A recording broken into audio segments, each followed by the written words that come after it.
باپ اور بیٹے اور روح القدس کے نام میں آمین۔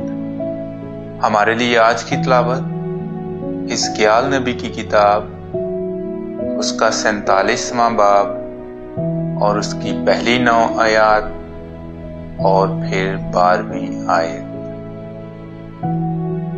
اور وہ مجھے گھر کے مدخل پر واپس لایا، تو کیا دیکھتا ہوں کہ گھر کی دہلیز کے نیچے سے مشرق کی طرف پانی نکل رہا ہے، کیونکہ گھر کا سامنا مشرق کی طرف تھا، اور پانی گھر کی دہنی طرف کے نیچے سے مذبح کی جنوبی جانب سے بہتا تھا۔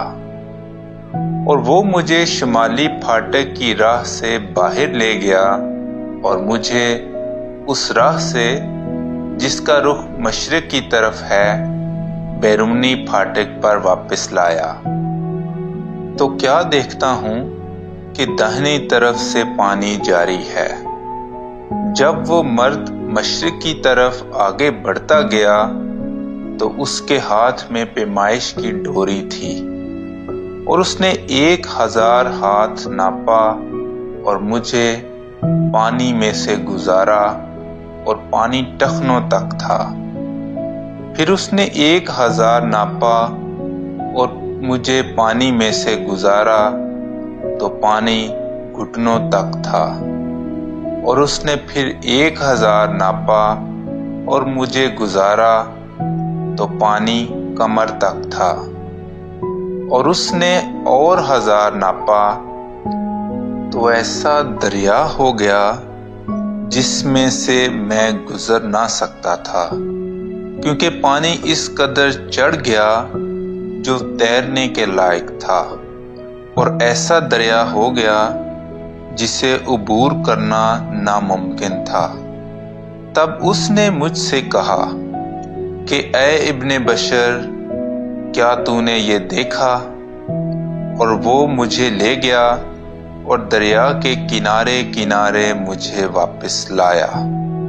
جب میں واپس آ رہا تھا تو کیا دیکھتا ہوں کہ دریا کے کنارے دونوں طرف کثرت سے درخت ہیں۔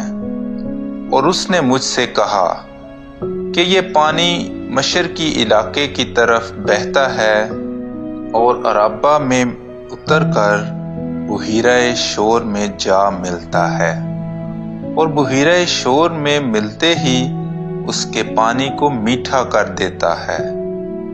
ہاں، یوں ہی ہوگا کہ جہاں کہیں یہ دریا پہنچے گا، ہر ایک چلنے پھرنے والا جاندار زندہ رہے گا۔ اور اس پانی کے وہاں پہنچنے کی وجہ سے مچھلیوں کی بڑی کثرت ہو جائے گی، کیونکہ پانی میٹھا ہوگا۔